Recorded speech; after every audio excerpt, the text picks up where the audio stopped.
Hello friends, very good morning. कैसे हैं आप सब लोग।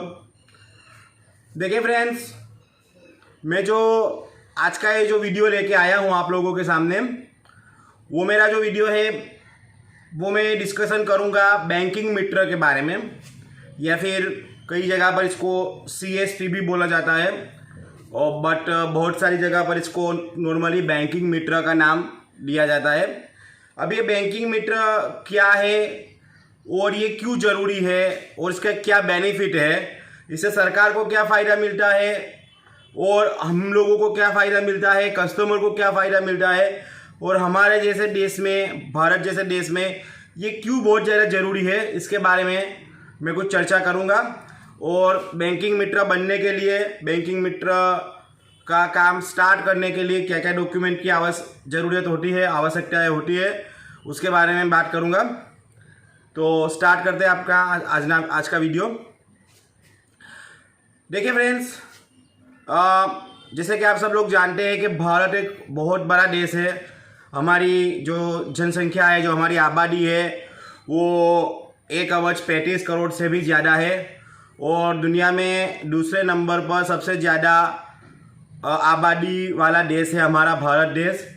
तो इस बड़ी आबादी के अनुपात में, इस बड़ी आबादी के हिसाब से जो हमारी बैंकिंग जो सुविधाएं है वो बहुत ही ज़्यादा कम है। मतलब जितना सुविधाएं लोगों तक पहुंचनी चाहिए वो नहीं पहुंचती है। वो नहीं पहुंचती है, इसकी वजह क्या है कि हमारे देश में जो बैंकिंग का स्ट्रक्चर है हालांकि बहुत बड़ा है और बहुत बड़े लेवल पर फैला हुआ भी है, बट यहाँ पर थोड़ी सी प्रॉब्लम होती है। ये प्रॉब्लम ये है कि भारत की बहुत सारी जो जनसंख्या है वो छोटे छोटे गाँव में, कस्बों में रहती है, और वो जो जनसंख्या है उनको अगर कोई बैंकिंग फैसिलिटीज़ चाहिए, कोई बैंकिंग का काम उनको करना है, तो उनको अपने गांव से, अपने जो जहां पर रहते हैं वहां से काफ़ी दूर, 10-15 किलोमीटर, 20 किलोमीटर दूर किसी बड़े सिटी में, जो बड़ा सिटी जो इनसे लगता है उनके गांव से, वहां पर आना पड़ता है। तो इस वजह से क्या होता है कि जो गांव के जो लोग होते हैं वो ज़्यादातर बैंकिंग के साथ में जुड़े हुए ही नहीं होते। मतलब वो लोगों ने कभी अपना बैंकिंग सुविधा यूज़ ही नहीं किया होता है, या वो यूज़ करना तो चाहते हैं बट यूज़ नहीं कर पाते हैं। तो जैसे कि 2008 में हमारा जो आयोजन पंच है, हमारा जो मतलब जो हमारा आयोजन करता है पूरा देश का, जो मतलब जिसके हाथ में पूरे देश के आयोजन का जो जिम्मेदारी है, उन्होंने ऐसा सोचा कि हमारे पास में दो रास्ते हैं। या तो हम छोटे छोटे गाँव में भी बैंकों के ब्रांच खोल दें और बहुत सारा बैंकिंग स्ट्रक्चर हम लोग बना दें, या फिर हम कुछ ऐसा करें जिससे कि हम लोग गांव के लोगों तक बैंकिंग की सुविधाएं पहुंचा सके। तो उसके बारे में इन लोगों ने सोचा। तो वहां पर जाकर उन लोगों ने ये सोचा कि हम लोग एक बैंकिंग मित्र जो सुविधा है उसको हम लोग क्रिएट करते हैं, उनको बनाते हैं। तो ये जो सुविधा है वो शुरुआत में उत्तर पूर्वी जो राज्य है, असम, मेघालय, वहाँ पर इसको शुरू किया गया। ये सुविधा में नॉर्मली क्या होता है कि बैंक किसी भी एक व्यक्ति को जॉब पर लेती है, जॉब कह दो या उसको वैकेंसी कह दो या कुछ भी, मतलब उसको कह दो, बैंक को एक व्यक्ति को ज्वाइन करती है अपने साथ में, और वो व्यक्ति जो है वो उसी गांव का लोकल है या आजू बाजू का कहीं पर है।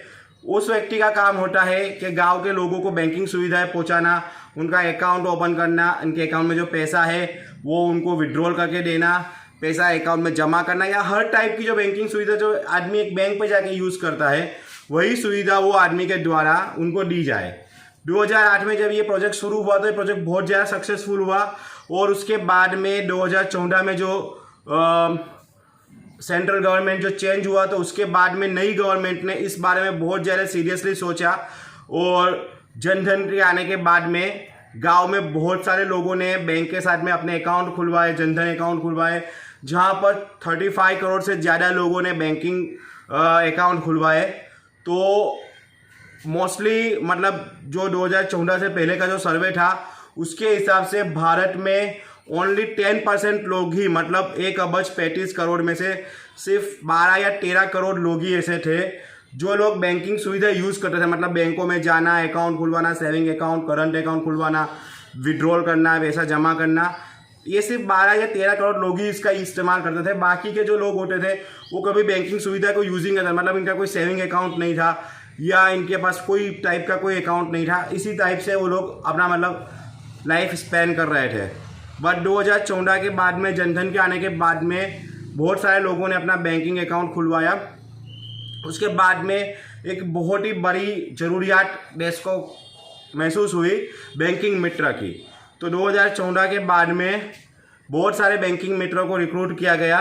हर जगह पर बैंकिंग मित्र लगाए गए, हर दुकानों पर, ऑफिसों में, हर जगह पर जहाँ पर भी मतलब गांव के ज़्यादातर लोग आते हैं, जहाँ पर भी मतलब CSC सेंटर लगे हुए हैं या पंचायत ऑफिस लगी हुई है, वहाँ पर बैंकिंग सुविधा केंद्र लगाए गए। और अब तो 2018-19 के बाद तो हर दुकानों पर, जहाँ पर भी कोई दुकान है, जो बिजनेस करते हैं, जिनके पास में कैश ट्रांजैक्शन चलती रहती है, वहाँ पर भी बैंकिंग सुविधाएं लगाई गई।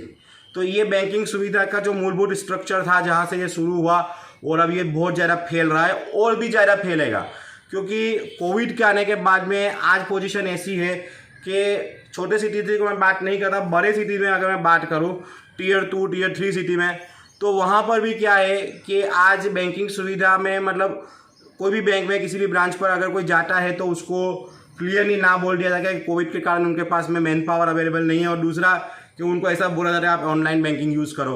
अब गांव के जो लोग हैं वो ऑनलाइन बैंकिंग यूज़ नहीं कर पाते आज भी, तो यहाँ पर बहुत ही ज़्यादा ज़रूरत है बैंकिंग मित्र की। तो इस वजह से आज बैंकिंग मित्र का जो कामकाज है, जो इनका व्यवसाय है, वो बहुत ही ज़्यादा मुनाफा देने वाला व्यवसाय है। और अगर आप बैंकिंग मित्र से काम स्टार्ट करते हो तो आप इसमें बहुत अच्छा खासा मुनाफा कमा सकते हो। बैंकिंग मित्र बनने के लिए आपके अंदर क्या वो होना चाहिए, क्वालिफिकेशन होना चाहिए, उस बारे में थोड़ा बात करेंगे। और क्या क्या डॉक्यूमेंट लगते हैं उस बारे में बात करेंगे। देखिए फ्रेंड्स, बैंकिंग मित्र बनने के लिए नॉर्मली आपको भारत देश का अगर आप नागरिक है तो आपके पास में आधार कार्ड, पैन कार्ड, ये डॉक्यूमेंट होने चाहिए। और गवर्नमेंट की रेगुलेशन के हिसाब से आपने मिनिमम हायर सेकेंडरी मतलब 12th स्टैंडर्ड तक का पढ़ाई किया होना चाहिए। देखिए फ्रेंड्स, 12th स्टैंडर्ड का पढ़ाई ये कुछ जगह पर नेसेसरी है, कुछ जगह पर नेसेसरी नहीं भी है। बट मैं ये मान के चलता हूँ कि हर इंसान जो कंप्यूटर को यूज़ कर सकता है या इंटरनेट यूज़ कर सकता है, उसको मिनिमम 12th स्टैंडर्ड तक का पढ़ाई उसका होता ही है, और ये होना ही चाहिए। उसके बाद में आता है IIBF का एग्ज़ाम। अभी IIBF क्या है? देखिए friends, IIBF Indian institute of banking finance का एक एग्ज़ाम होता है। ज़्यादातर जो बैंक में जो लोग जॉब करते हैं वो सभी लोगों ने इस एग्ज़ाम को पास किया होता है। ये एग्ज़ाम मतलब बहुत ज़्यादा हार्ड नहीं होता, बहुत ज़्यादा इजी भी नहीं होता। इसको अगर आप थोड़ा सा आपने पढ़ाई अच्छा किया है, 12th तक का आपने एग्ज़ाम पास किया है, तो आप ये IIBF का एग्ज़ाम भी बहुत ही आराम से पास कर सकते हो। और ये पूरा एग्ज़ाम का प्रोसेस पूरा ऑनलाइन है, तो ये एग्ज़ाम आपने पास किया होना चाहिए। और आपका एक कैरेक्टर सर्टिफिकेट होना चाहिए। अब ये कैरेक्टर सर्टिफिकेट क्यों ज़रूरी है? देखिए फ्रेंड्स, बैंकिंग मित्र का जो बिज़नेस है वो पूरा ट्रस्टेड और भरोसेमंद बिजनेस है। उसमें आपको पैसों का लेन देन कस्टमर का करना रहता है। कस्टमर आपके पास पैसा जमा करवाता है, आप कस्टमर का पैसा विड्रॉल करके देते हो, कस्टमर का saving account, current account, saving account खोल के देते हो, और बहुत सारी बैंकिंग सुविधाएं उसको प्रोवाइड करवाते हो। तो यहाँ पर गवर्नमेंट का रेगुलेशन ऐसा है कि अगर कोई आदमी, किसी का बैकग्राउंड ऐसा है कि इसने पीछे भूतकाल में कोई ऐसा काम किया है जो गवर्नमेंट के हिसाब से वो काम गैर कानूनी है या उसके ऊपर कोई पुलिस केस बना हुआ है, तो ऐसे आदमी को बैंकिंग मित्र की तरह रिक्रूट नहीं किया जा सकता। तो आपके पास में आपका कैरेक्टर सर्टिफिकेट जो होता है, पुलिस वेरिफिकेशन, वो मतलब इजीली बन जाता है। अभी तो सब कुछ आधार कार्ड से लिंक है, तो आप इजीली आपके जो भी नज़दीक में जो भी आपके पुलिस टाउन होते हैं या पंचायत की जो ऑफिस होती है, वहाँ पर जाके आप आराम से अपना कैरेक्टर सर्टिफिकेट बना सकते हैं। इसको नॉन क्रिमिनल रजिस्ट्रेशन दाखला भी बोलते हैं, गुजराती में उसको नॉन क्रिमिनल रजिस्ट्रेशन दाखला बोलते हैं, और कहीं पर उसको चारित्र सर्टिफिकेट बोलते हैं गुजरात के बाहर इसको, और नॉर्मल इसको इंग्लिश में कैरेक्टर सर्टिफिकेट बोला जाता है। तो नॉर्मली आपको ये 5 डॉक्यूमेंट की आवश्यकता होती है: पैन कार्ड, आधार कार्ड, आपका ये नॉन क्रिमिनल दाखला, 12 पास का आपका मार्कशीट, और IIBF का एग्ज़ाम में आपने ओनली रजिस्ट्रेशन भी किया है, क्योंकि कोविड की वजह से अभी वो एग्ज़ाम हो नहीं रहे। तो अगर आपने रजिस्ट्रेशन भी किया है तो भी कोई बात नहीं है। जैसे आपका एग्ज़ाम ओपन होगा तो आप चाहे तो उसको एग्ज़ाम को भी क्लियर कर सकते हो और आप आराम से वो एग्ज़ाम को क्लियर कर लोगे, क्योंकि ये 12 का जो एग्ज़ाम होता है उससे तो कहीं ज़्यादा ईजी होता है। तो ये डॉक्यूमेंट लगाने के बाद में जहाँ कहीं भी आप जो भी गांव में रहते हो वहाँ के आजू बाजू के जो भी बैंक है वहाँ पर बैंकिंग मित्र का वैकेंसी खाली होगा। तो वहाँ पर मैनेजर से बातचीत करना रहता है और मैनेजर अगर बताता है कि इस गांव में इतनी जनसंख्या है, इतने लोग बैंकिंग सुविधाएं यूज़ कर रहे हैं, वहाँ पर बैंकिंग मित्र का वैकेंसी खाली है, तो आप वहाँ के लिए बैंकिंग मित्र के लिए अप्लाई कर सकते हो। अब ये बैंकिंग मित्र के लिए आपने अप्लाई किया और आपका बैंक आपके पास में एक ऐसा ऑफिस होना चाहिए जहाँ पर इंटरनेट कनेक्टिविटी अच्छी हो। आपके पास में नॉर्मली कंप्यूटर और प्रिंटर होना चाहिए। अगर आप पासबुक को प्रिंट करना चाहते हो तो आपके पास में प्रिंटर होना चाहिए। नॉर्मली आपने ये बैंकिंग मित्र का काम स्टार्ट किया। अब इसमें आपको क्या बेनिफिट है और कस्टमर को क्या बेनिफिट है? देखिए फ्रेंड्स, कस्टमर का बेनिफिट ये है कि कस्टमर को अपने ही खुद के गांव से हर टाइप का बैंकिंग सुविधा मिल जाएगा। उसको अगर अकाउंट में पैसा जमा करना है, अकाउंट से पैसा विड्रॉल करना है, पासबुक प्रिंट करना है, अकाउंट बैलेंस देखना है, कि कोई भी काम उसको करना है तो आपके ऑफिस से आके कर सकता है। आपका बेनिफिट ये रहता है कि आप कई बार कस्टमर से भी कुछ लोग पैसा विड्रॉल करने का या पैसा जमा करने के अवज में कुछ ना कुछ छोटा मोटा चार्जेस लेते हैं। तो छोटा मोटा चार्जेस जो मतलब बहुत ज़्यादा कस्टमर है तो वो छोटा मोटा चार्जेस 10 रुपया 20 रुपये का चार्जेस भी कई बार पूरा महीने में हज़ारों रुपये का हो जाता है। वो आपका एक टाइप से कमानी है, आपका एक टाइप से मुनाफा है। और दूसरी बात यह है कि पासबुक प्रिंट करने का, अकाउंट ओपनिंग करने का बैंक आपको अच्छा खासा कमीशन देती है। और उसके बाद में अगर कोई कस्टमर आपका अच्छा कस्टमर है और अकाउंट में बैलेंस अच्छी तरह से मेंटेन करता है तो उस पर भी आपको बैंक मुनाफा देती है। और कई बार क्या होता है कि जैसे कि अभी ये चल रहा है किसान सम्मान योजना, जैसे पहले PM निधि का योजना चल रहा था, जैसे बहुत सारी जो बैंकिंग की जो योजना है वो सारी योजनाएं अगर आप इम्प्लीमेंट करते हो अपने ऑफिस से तो उसमें भी आपको अच्छा खासा मुनाफा आप कमा सकते हो। तो एक बैंकिंग मित्र बनकर मोटा मोटा अगर कहे तो आप मंथ के अंदर 30 से 40 हज़ार रुपया आराम से, अगर आपका गांव बड़ा है और आपके आजू बाजू बैंकिंग की सुविधाएं कमज़ोर है, अच्छी नहीं है और बहुत सारे लोग आपकी ऑफिस पर विज़िट करते हैं, तो आप एक महीने के अंदर आराम से 30 से 40 हज़ार रुपया बैंकिंग मित्र बन के कमा सकते हो। और ये इसके अलावा भी आप बैंक के एक रेप्यूटेड एम्प्लॉय की तरह ही हो। आप भले ही थर्ड पार्टी से काम कर रहे हो बट आप बैंक के एक रेप्यूटेड एम्प्लॉय की तरह हो। अगर आपने IIBF का एग्ज़ाम पास कर लिया है तो जैसे ही कहीं पर भी किसी भी बैंक में अगर किसी एम्प्लॉय का वैकेंसी खाली होता है तो बैंक तुरंत ही आपको सजेशन देती है, क्योंकि आपको वो सब काम आता है जो एक बैंकिंग एम्प्लॉय को आता है। आप अकाउंट से पैसा विड्रॉल करना, पैसा जमा करना, अकाउंट स्टेटमेंट निकालना, पासबुक प्रिंट करना, वो हर काम करते हो जो एक बैंकिंग एम्प्लॉय काम करता है।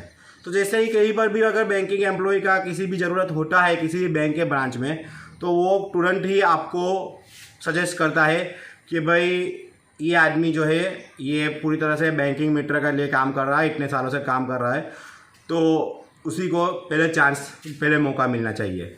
बट उसके लिए आपने IIBF का एग्ज़ाम क्लियर किया होना चाहिए। तो फ्रेंड्स, आज के वीडियो में बस इतना ही। अगर आप लोग बैंकिंग मित्र बन के काम स्टार्ट करना चाहते हो और एक बहुत ही अच्छे करियर की तरफ आगे बढ़ना चाहते हो, ये करियर बहुत ही अच्छा है, क्योंकि जैसे जैसे भविष्य में गाँवों का डेवलपमेंट हो रहा है उस हिसाब से बैंकिंग स्ट्रक्चर का डेवलपमेंट गवर्नमेंट नहीं कर पा रही है और गवर्नमेंट करना भी नहीं चाहती, क्योंकि बैंकिंग स्ट्रक्चर डेवलप करने में गवर्नमेंट का बहुत सारा पैसा खर्च हो जाता है। जहां पर अगर एक बैंकिंग मित्र को किसी गांव के लिए अपॉइंट किया जाता है तो वहां पर गवर्नमेंट का बहुत ही कम पैसा खर्च होता है। जहां पर एक बैंक का पूरा ब्रांच ओपन किया जाता है तो वहां पर गवर्नमेंट को काफ़ी पैसा खर्च करना पड़ता है। तो गवर्नमेंट के लिए एक बैंकिंग मित्र जो है पूरा बैंक के ब्रांच का काम करता है। तो अगर आप बैंकिंग मित्र का काम स्टार्ट करना चाहते हो तो आप मुझे कांटेक्ट कीजिए। मैं आप कहीं पर भी गुजरात में किसी भी गांव में हो, मैं बैंकिंग मित्र का काम आपका स्टार्ट करने में आपका हेल्प करूंगा। उसमें आपको छोटा मोटा चार्ज पे करना पड़ता है कंपनी को। जो भी कंपनी से आप बैंकिंग मित्र लेते हो उस कंपनी को आपको छोटा मोटा चार्ज पे करना पड़ता है, और इस चार्ज के बाद में जो मैंने आपको कॉस्ट बताया है वो कॉस्ट भी आपको उठाना पड़ता है, और उसके बाद में आप आराम से अपना बैंकिंग मित्र का काम स्टार्ट कर सकते हो।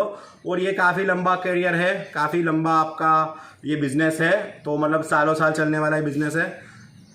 बस फ्रेंड्स, आज के वीडियो में इतना ही। ऐसे ही मैं बहुत सारे इन्फॉर्मेशन वीडियो आपके लिए लेते आता रहूँगा, तो बने रहिएगा मेरे चैनल पर। मेरे चैनल को लाइक करना, सब्सक्राइब करना और बेल का आइकन जरूर से दबा देना, क्योंकि अगर आप बेल का आइकन दबा देते हो तो जैसे मेरा नया वीडियो आता है आपको तुरंत नोटिफिकेशन मिल जाता है। Thank you very much friends, और thank you showing my video. मिलते हैं मेरे अगले वीडियो में। Thank you very much.